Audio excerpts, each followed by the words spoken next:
everybody, and welcome back to Halloween Town How-Tos. I can't believe there's only this many days till Halloween already.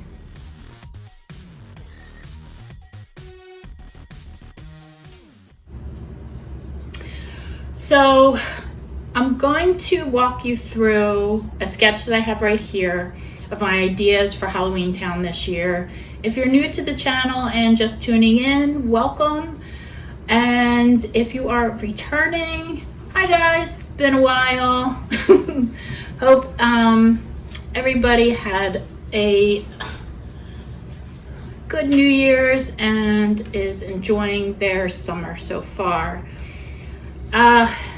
So on this channel, I basically take you on a journey of how I develop my characters or props for my Halloween Town displays. Each year I do something different. I never do the same display twice. This just keeps it interesting for me and also for people that come and check out my yard every year. So I'm going to walk you through the sketch I have, but first I am focusing in on Oogie Boogie this year. It's a new direction that I'm going. Typically Oogie Boogie just has like a piece of my yard carved out for him. This year it's just Oogie Boogie front and center.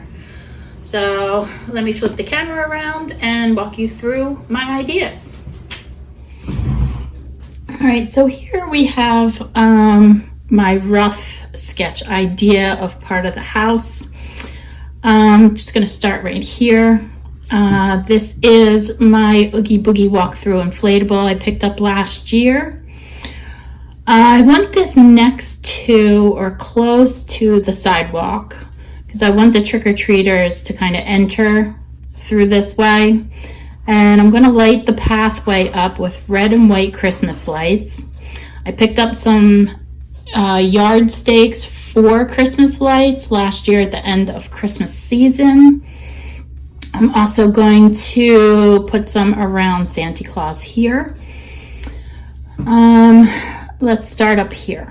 I'm going to be repurposing some other display things that I'm not using anymore and use the 1/2-inch foam board and make new tombstone heads. I'm thinking about adding like names of other Tim Burton characters from other movies, like Emily from Corpse Bride, Sparky from Frankenweenie. I'm floating around the idea of painting these with UV reactive paint because the majority of this is going to be blacklit. So I think it just makes sense to do those as well. We'll see. This is my Halloween garland. I'm just going to wrap some purple and orange LED lights around it and have my purple sparkle spiders hanging from it and grab some spider webs. Might do some, like I said, this is just preliminary. I'm really excited to take on this. I think this is going to be my first project I get into next week. I've been trying to figure out how to attach this to my windows because the plan is to make my front door, my bay window, and these three look boarded up because in Oogie Boogie's lair, everything is like old rickety boards. So my game plan is last year and the year before I had wreaths up here, and I'll show you a picture of them here.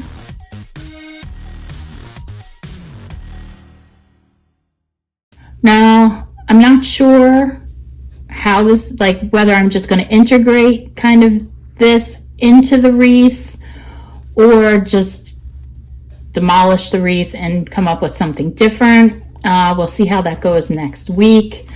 However, I have styrofoam that I'm going to transform into pieces of old rickety wood because, one, it's light and it'll be easy to attach.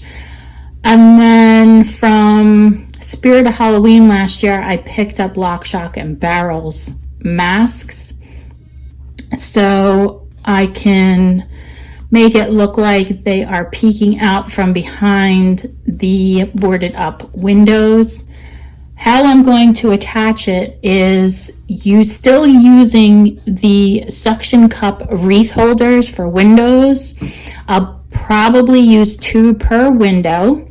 So even if I have to pick up an extra set or 2, that's still within a reasonable budget, and this way I'm not damaging the house. I don't have to think how I'm going to attach it to anything.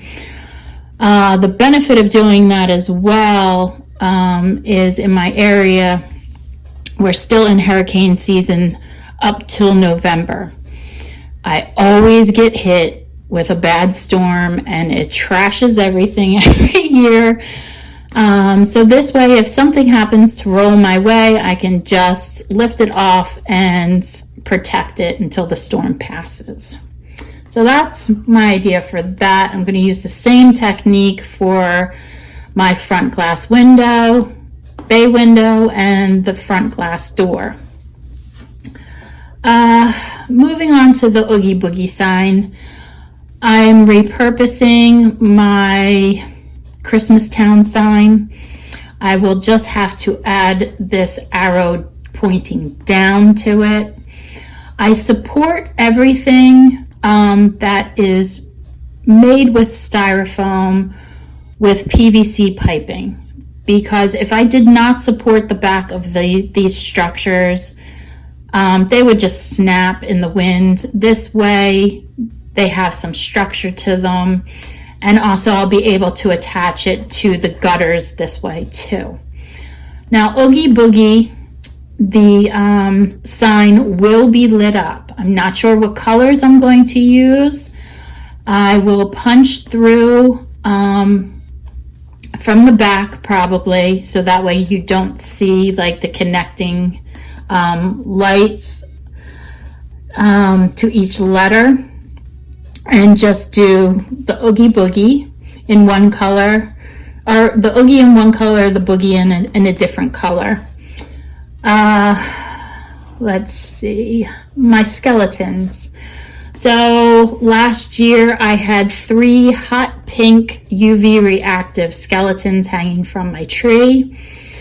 This year I am going to place one up on the sign, and these 2 guys will be hanging out on my jack-o'-lantern pumpkin pedestals that I made last year, and here's a picture of those.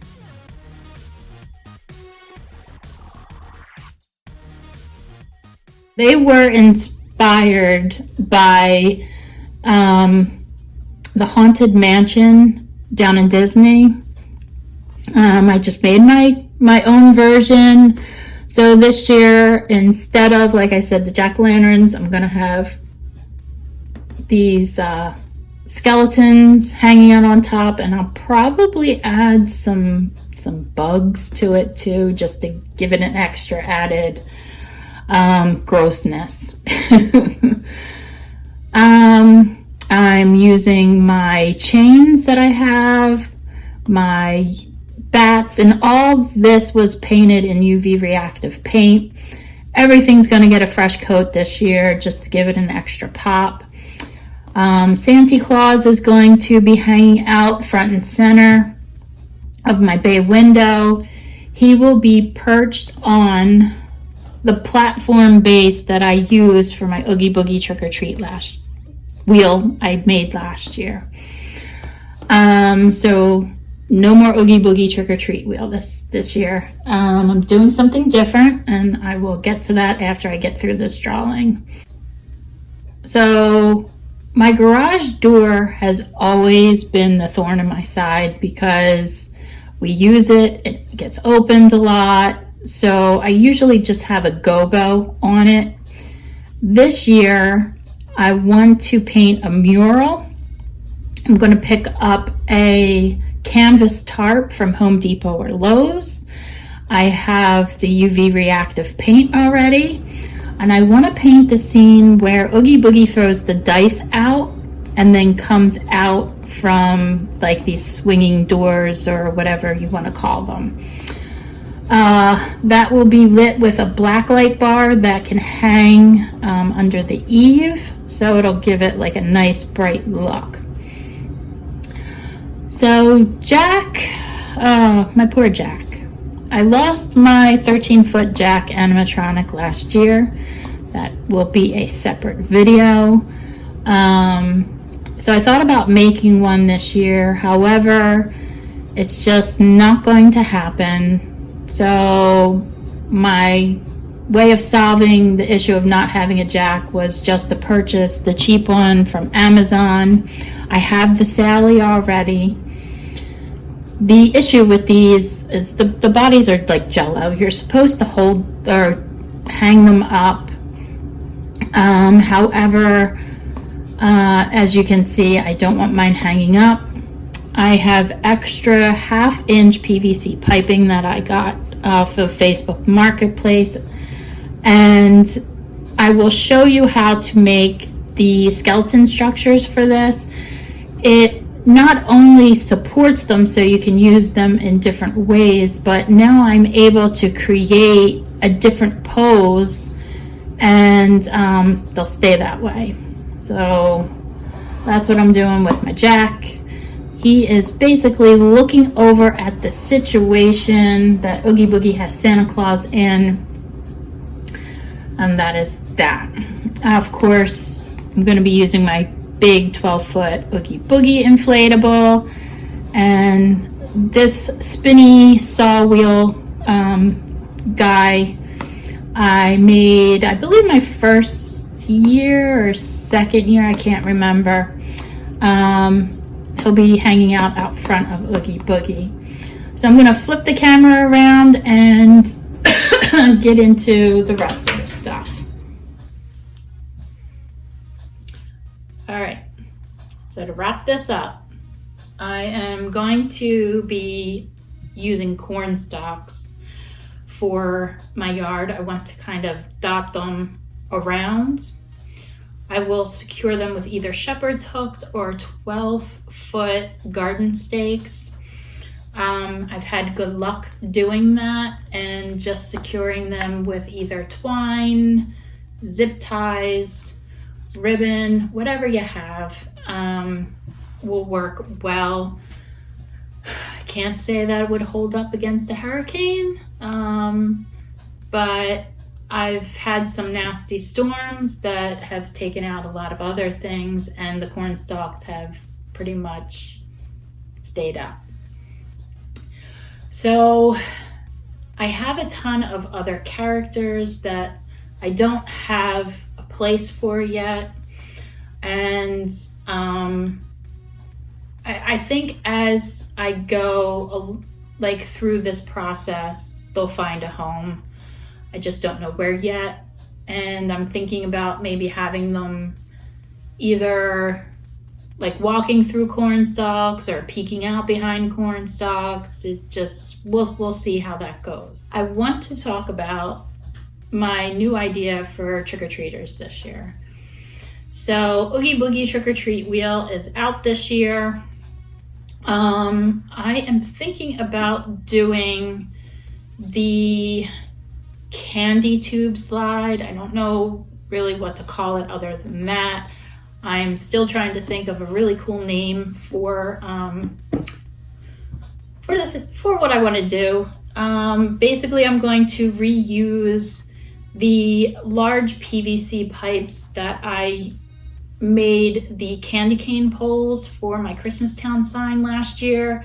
I'm just going to sand off the white paint, take the red duct tape off, keep it gray, and where the trick-or-treaters will get the candy, I want to make I just call it a voodoo mask from Oogie Boogie's lair, and this is what it looks like.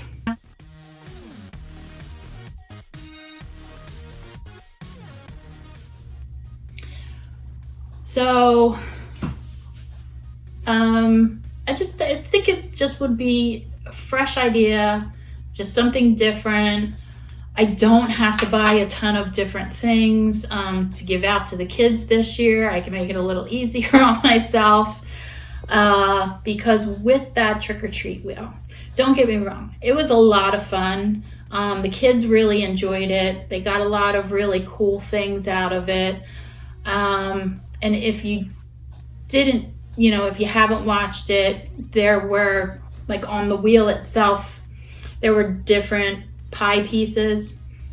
One was a large Philly pretzel, Sally's pick, which I did Rice Krispie treat bars, Jack's pick, which were black and white swirled taffies.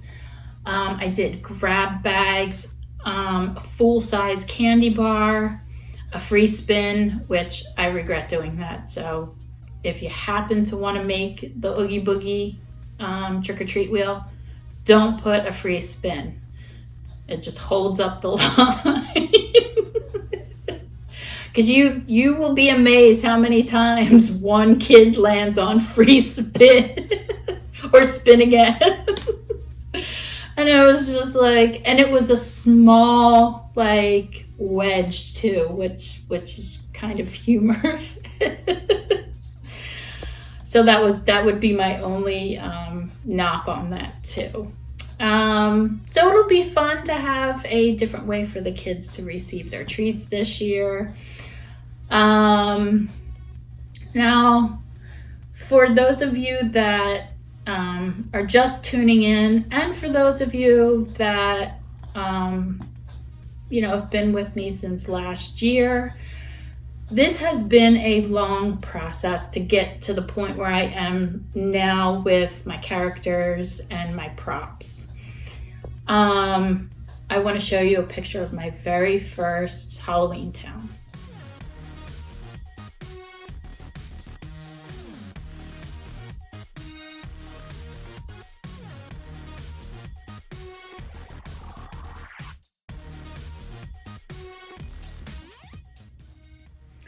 And now I'm going to show you pictures of my second year, Halloween and Christmas.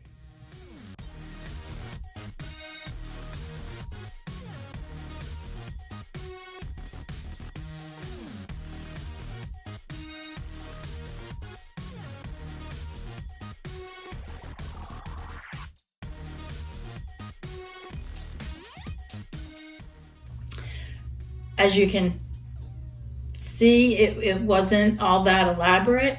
It was direct to the point. It actually was simple. And sometimes I find that the simplicity of it was nice because your eye just was able to focus on just that one thing. And it wasn't overwhelming and you weren't like, oh my God, look at that. Oh my God, look at that. Where it is now. And I can't take pictures really of my displays from last year because there's so much like involved in the layers. So basically what I'm saying is take your time and just build each time you do it, new characters, new props, and you will get eventually where you want to be. Unless you are fortunate and you have people that are also creative around you that are capable of making props and characters too. So that's an extra added bonus. So that will do it for this video. Stay tuned for my videos coming up. I think I'm going to tackle the lock, shock, and barrel windows with the wreaths. I probably will be starting that next week. And As always, guys, get making, get creative, and I will see you next time on Halloween Town How To's. Bye-bye.